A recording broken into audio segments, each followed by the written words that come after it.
हरियाणा में, उत्तर प्रदेश में, सब जगह। तो आजकल अब रजनी बैठी है, उतई से आती हैं, हथखोज पारा का रहने वाली। उतई ताम्रध्वज भी निर्वाचन क्षेत्र मवेशी बाजार लगता था, अब नहीं लगता। केवल उतई नहीं, छत्तीसगढ़ के जितने भी मवेशी बाजार सब बंद, हिंदुस्तान के सारे मवेशी बाजार बंद। मवेशी खरीदने बेचने वाले जो लाइसेंस रखते थे वो भी बंद। गांव में कांजी हाउस बंद, नहीं तो किसी गांव में जाते थे, सरपंच सबसे पहला डिमांड यही करता था कि भैया हमारे यहाँ कांजी हाउस दे दो, क्योंकि कांजी हाउस में यदि मवेशी को वहाँ रख दिया जाए, नीलामी होती तो पंचायत को बड़ा लाभ होता था। अब गाय है, गरू हो गया है, गाय बोझ हो गया है, मवेशी हमारे लिए बोझ हो गया है। और इस कारण से जिसे हम गाय को लक्ष्मी के रूप में पूजा करते थे, दीपावली में अब भी करते हैं, लेकिन अब वो आवारा पशु कहलाने लगे। अब स्थिति क्या, आवारा पशु तो फिर सड़कों पे भी रहेंगे, खेतों में भी रहेंगे। सड़कों में रहे तो एक्सीडेंट का खतरा, खेतों में तो फसल का नुकसान। इस समस्या का निदान हम लोगों ने सोचा, प्रदीप भाई भी उसमें एक हैं और भी साथी हैं, सब लोग मिल के विचार विमर्श किए, आखिर किया क्या जाए। तो एक कहावत जो है ना, गोबर यदि गिरे तो कुछ लेक उठती, लेकिन छत्तीसगढ़ में उल्टा हो गया सरल जी। छत्तीसगढ़ में गोबर गिरता तो है, लेकिन कुछ लेक उठता भी, लेकिन पैसा दे के भी उठता है। हमारे गोबर का पैसा, गोबर से पैसा कमा सकते हैं, ये हमने बताया। राजस्थान के लोग तो निकल के पूरे देश भर में व्यापार व्यवसाय उद्योग लगाए साहब, लेकिन गोबर बेचने का धंधा कोई नहीं किया, केवल छत्तीसगढ़ में हुआ है। हम गोबर बेच के भी पैसा कमा सकते हैं, छत्तीसगढ़ के लोगों ने बता दिया।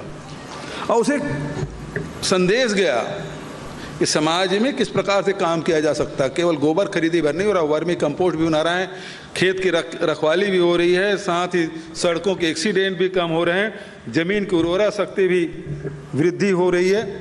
तो उसमें लगातार काम, मैं बहुत ज़्यादा उसमें नहीं जाना चाहूँगा, उसके बारे में आप सब जानते हैं। आज की जो मौजूद समस्या है, आज जो विचारवान लोग हैं वो चुपचाप सुनते हैं। एक समय था जब विचारवान लोग समाज की दिशा तय करते थे, आज वो केवल मूक दर्शक बना हुआ है। समाज का एजेंडा सेट करने के वाले वो पत्थरबाज लोग हो गए हैं। रामनवमी, राम भगवान राम के यदि स्मरण करते, आपके जहन में क्या आता है? मर्यादा पुरुषोत्तम राम, एक छवि उभरती है और उस छवि से आपके मन में शीतलता की अनुभूति होती है। लेकिन धीरे धीरे उस मर्यादा पुरुषोत्तम राम की छवि को बदलने की कोशिश हो रही है, उसे रेम्बो बनाने की कोशिश हो रही है, आक्रामक राम के रूप में। अभी ताजा ताजा जो घटना घटी है वो हनुमान जी। हनुमान जी तो ज्ञान में, बल में, भक्ति में, सब में अग्रणी है, सबका शिरोमणि है। और उसके देखें, उसकी दाढ़ी बड़ी भी हुई है, बाल भी हैं, लेकिन सब केश विन्यास भी बहुत सुंदर।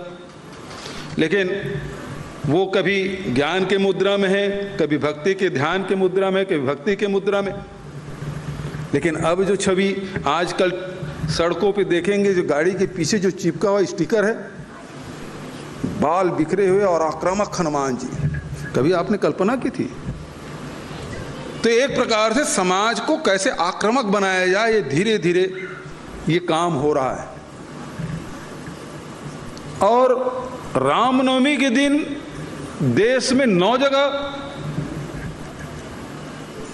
मारपीट हो जाए, 9 राज्यों में हुआ रामनवमी, जिसमें राम जो मर्यादा पुरुषोत्तम है और जो राम के बारे में हम कहते हैं कि राम राज्य स्थापित होना चाहिए, और उस राम राज्य के बजाय वहाँ सड़कों पे लड़ाइयाँ हो रही है, हत्या हो रही है, खून खराबा हो रहा है, गोलियाँ चल रही। हनुमान जयंती भी भाई, लेकिन कर कौन रहे हैं? कोई समाज का प्रमुख आदमी उस जुलूस का नेतृत्व किया कि इस पक्ष से हो चाहे उस पक्ष से हो? जो जुलूस निकालने वाले में कौन से समाज के प्रमुख लोग उसके जुलूस निकाले? और पत्थर चलाने वाले लोग हैं वो कौन से समाज के प्रमुख लोग हैं? तो ये जो छुटभैया किस्म के लोग हैं, जैसे अभी आवारा पशु की बात हो रही है, ऐसे ही कुछ किस्म के लोग हिंसा कर रहे हैं और समाज का एजेंडा सेट कर रहे हैं। ये हम सब के लिए चुनौती है।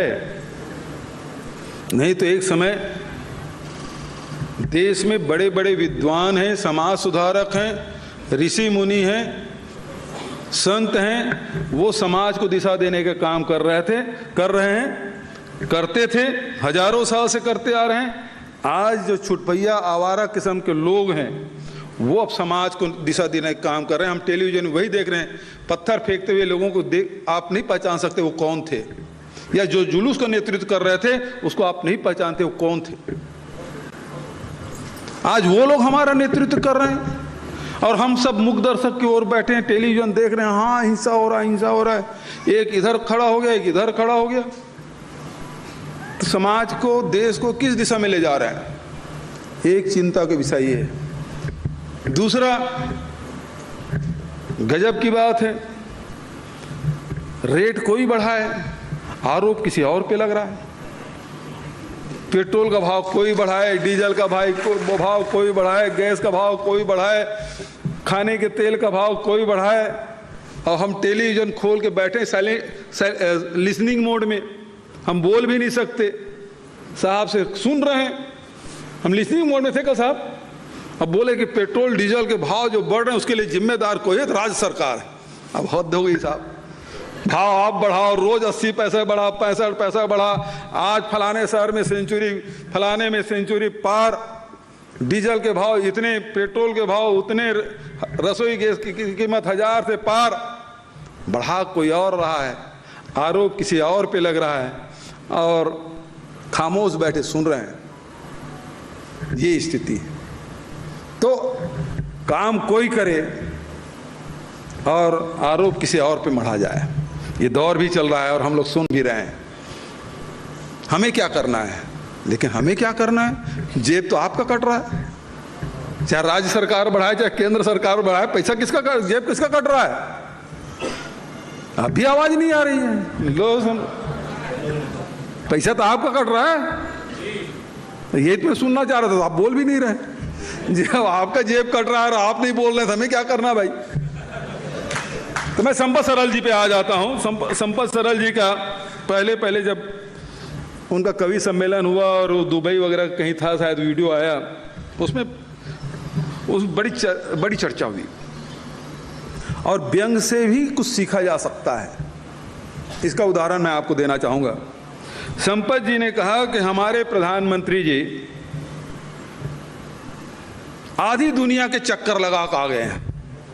मैं शब्द वैसा नहीं बोल पाऊंगा जैसे सरल जी बोलते हैं, लेकिन व्यंग की जो लाइन है वो भाव शायद मैं व्यक्त कर पाऊं। तो उन्होंने कहा कि हमारे प्रधानमंत्री जी दुनिया के आधा देशों के चक्कर लगा के आए, लेकिन एक भी निवेशक नहीं आया। यदि हिंदुस्तान के उद्योगपति पे विश्वास कर लेते तो शायद उद्योग बढ़ जाता। व्यंग तो बहुत बड़ी है, लेकिन उससे हमने सीखा। वो लाइन मेरे दिमाग में कौंधा, क्यों ना संपत सरल जी जो बोल रहे हैं उसको हम अपने प्रदेश में लागू करके देखें। और 2019 से लेकर 2024 का जो औद्योगिक नीति है, हमने इस प्रकार से बनाया कि आज छत्तीसगढ़ में मुझे कहीं जाने की ज़रूरत नहीं पड़ी, किसी प्रदेश में जाने की ज़रूरत नहीं पड़ी, कहीं रोड शो नहीं करना पड़ा, न कहीं इन्वेस्टर मीट करना पड़ा। नीति हमने इस प्रकार से बनाई कि 167 MU हुआ और 60,000 करोड़ का MU हुआ, और 90 जो उद्योग हैं वो प्रभावी कदम उठा चुके हैं। तो हमें कहीं जाने की ज़रूरत नहीं, हमने अपने पे विश्वास किया। हमारे छत्तीसगढ़ के उद्योगपति हैं, उनको ही मौका हमने दिया। तो आज उद्योग में भी काफ़ी सुधार हो रहा है। तो व्यंग भी कभी कभी लोगों को मार्गदर्शन देने का काम करता है। तो मेरी सरकार ने कम सरल जी आपकी इस बात को उसको संज्ञान में लिया और उसे इम्प्लीमेंट भी किया, और उसका लाभ भी छत्तीसगढ़ में मिल रहा है। हमारे उद्योगपतियों को भी सम्मान मिल रहा है और हमारे लोगों को रोजगार भी मिलेगा, उद्योग भी फलेगा फूलेगा। मैं बहुत बधाई देते हुए, प्रदीप जी अपने बात शायद अधूरी छोड़ गए। चांदी की बात तो की उन्होंने, अभी मुझे चांदी का रुपया पहना के गई है हमारी बहन, वो खुद भी पहनी और मुझे पहना के गई। आज हमारे 71वां विधायक जो यशोदा वर्मा है, वो भी जब शपथ ग्रहण में गई, पहली बार विधानसभा उपचुनाव हुआ हमारे यहाँ, तो अब हमारे 71 विधायक हो गए। अब तोड़ने उड़ने की हिम्मत कोई नहीं कर सकता। हमारे यहाँ 90 में 71 हमारे कांग्रेस के हैं। तो आपके राजस्थान में तो हमेशा लगे रहते हैं, लेकिन छत्तीसगढ़ में वो अभी तक की हिम्मत नहीं कर पाए। तो यशोदा वर्मा जी आई तो पूरा चांदी का गहना पहन के आई थी। तो छत्तीसगढ़ में चांदी कैसे आया वो बात अधूरा छोड़ गए। लोहे के बनाने की बात तो की, चांदी बाहर से आता है तो हम यहाँ से ट्रेडिंग करते थे। हमारा छत्तीसगढ़ का व्यापार विदेशों तक के जाता था। हम यहाँ से लोहा के बने हुए औजार बाहर भेजते थे और बाहर से जो चांदी है वो छत्तीसगढ़ में आता है। और इसी कारण से यहाँ छत्तीसगढ़ की जो महिलाएं हैं, चाहे आदिवासी हो चाहे यहाँ के परंपरागत निवासी हैं, चांदी के गहना उनका पहली पसंद रही है। उसका कारण यही है कि व्यापार व्यवसाय भी हमारा बहुत आगे पहले भी था। अब हम लोग वही काम अब छत्तीसगढ़ में जो गाँव में भी रूरल इंडस्ट्रियल पार्क के माध्यम से इसे बढ़ाना चाहते हैं, ताकि हमारे गांव के जो कारीगर हैं, हुनरमंद लोग हैं और जो पढ़े लिखे लोग हैं, हमारे महिला स्व सहायता के समूह की महिलाएं हैं, वो आगे बढ़ के इन रूरल इंडस्ट्रियल पार्क में बढ़ चढ़ कर हिस्सा लें, ताकि गांव को उत्पादन का केंद्र बनाएं, शहर को विक्रय का केंद्र बनाएं और इस प्रकार से समृद्ध छत्तीसगढ़ की जो कल्पना हमारे पुरखों ने की थी उसे साकार करें। बहुत लंबा समय न लेते हुए संपत सरल जी को आप सुनना चाहते हैं, कुछ सवाल भी पूछेंगे अभी मिश्र जी। मैं भी उसके लिए थोड़ा सा, जैसे मिश्र जी सवाल पूछेंगे तो गले के जो थूक अंदर नहीं जा रहा था, पता नहीं कौन सा सवाल पूछेंगे। तो पत्रकारों से बात करने से पहले गला तो सूख तो जाता है।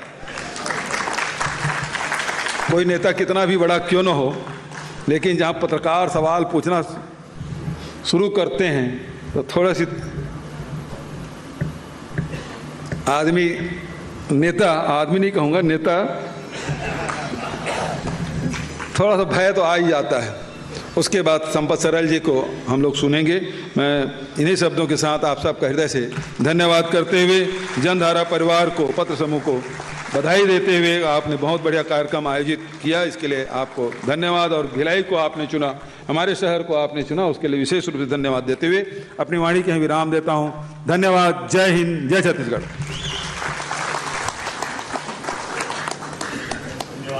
आदरणीय भूपेश बघेल जी, अब मैं सीधे जो कार्यक्रम एक छोटा सा है सुभाष जी की बात, उसके लिए हमारे माननीय मुख्यमंत्री और श्री सुभाष जी से अनुरोध करता हूँ।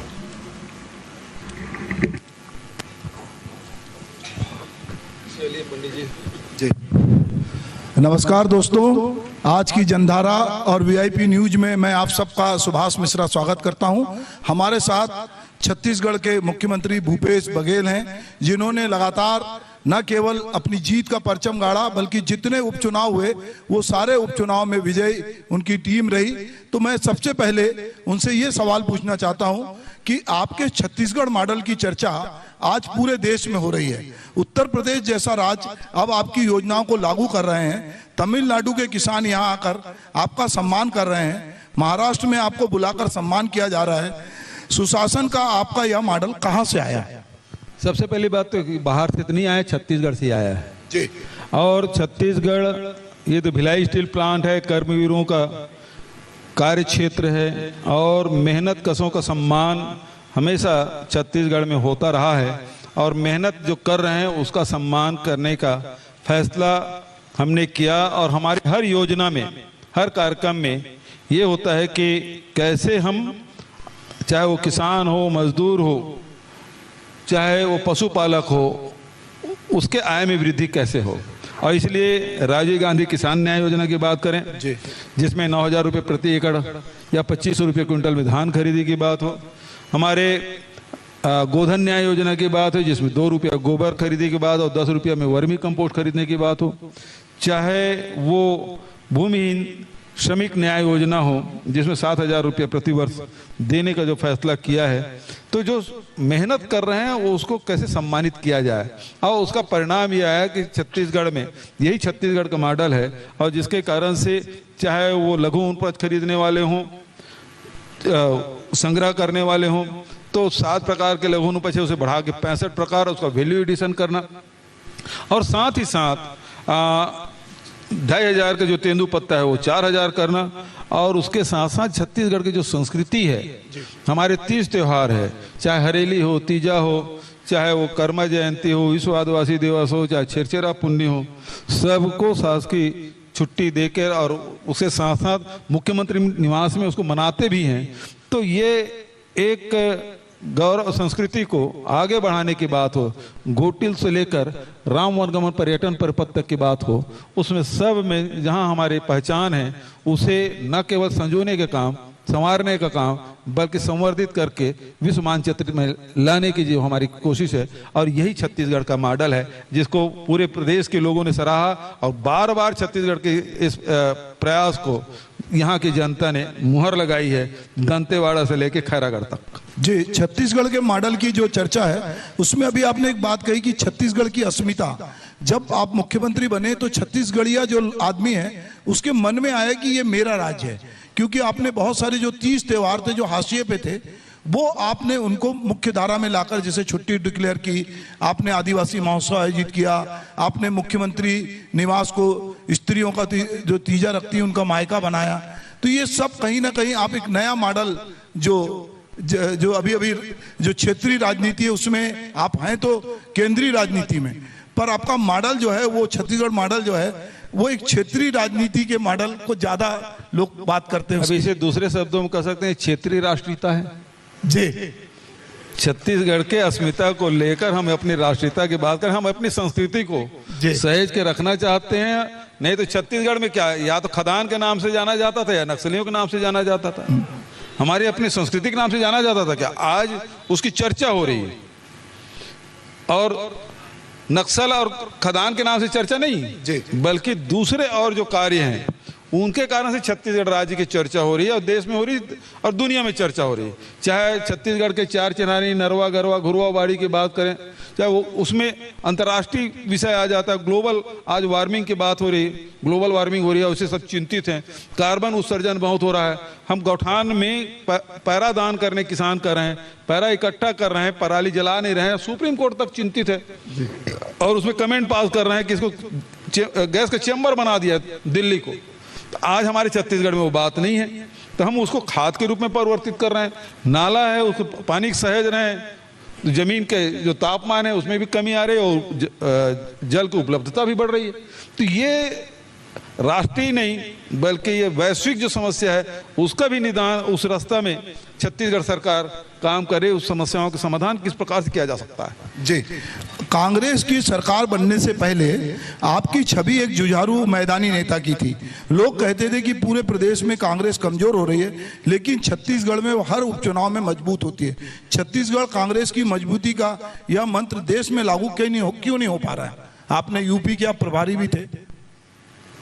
अभी छत्तीसगढ़ में, अब ये सवाल का जवाब तो मैं नहीं दे पाऊंगा कि दूसरी जगह क्यों नहीं हो रहा है, लेकिन छत्तीसगढ़ हमारे कांग्रेस के साथियों के साथ मिलकर 5 साल जो मेहनत किए, और आम जनता ने हम पे विश्वास करते हुए 68 सीट दी, और उसके बाद अब 71 सीट हो गया।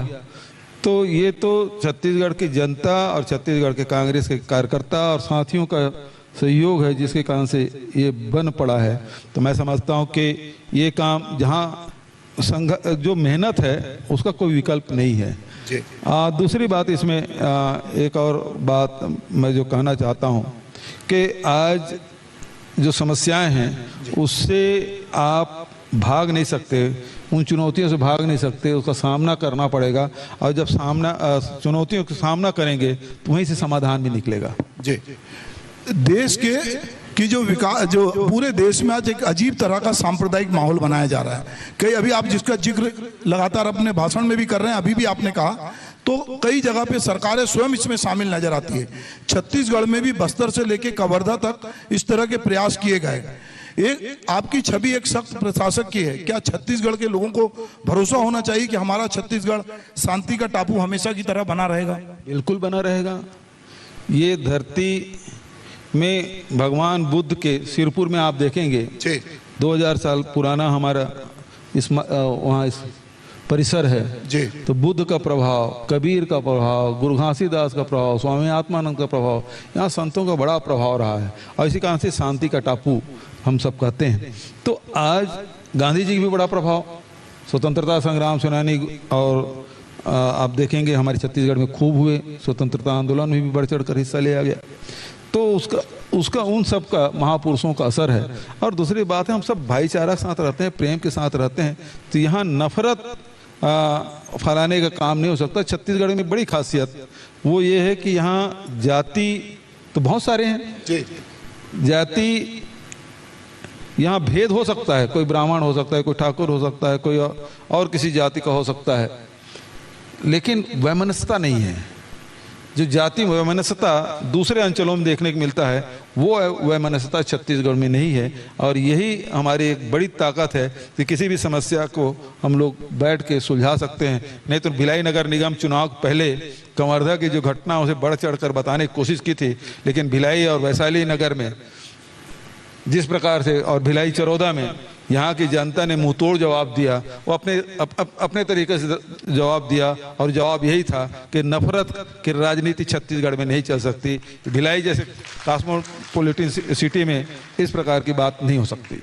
जी, दरअसल छत्तीसगढ़ दोस्तों जैसा जानते हैं कि कबीर की परंपरा का है। गुरु घासीदास रहते हैं जो कहते हैं कि मनखा मनखा एक जात, कुकुर बिलाई की जात होते।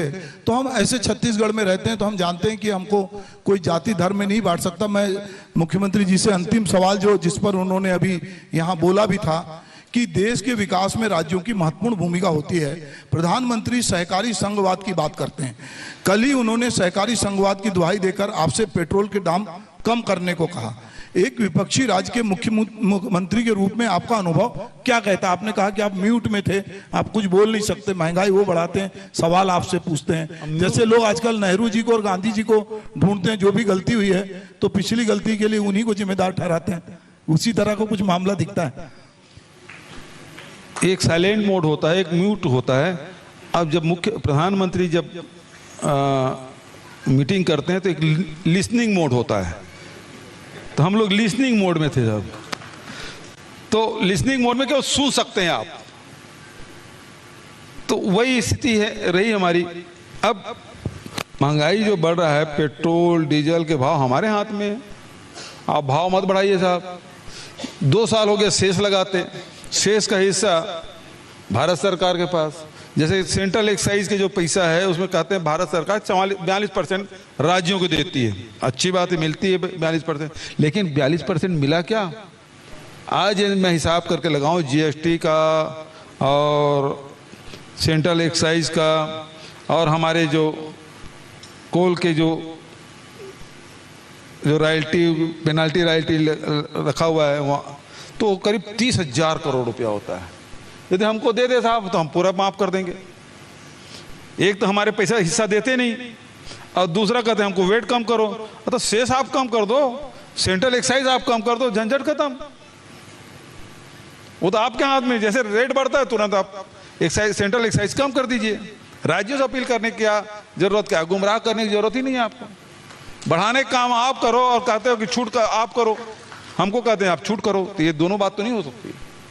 तो दोस्तों ये हमारे साथ थे छत्तीसगढ़ के मुख्यमंत्री भूपेश बघेल।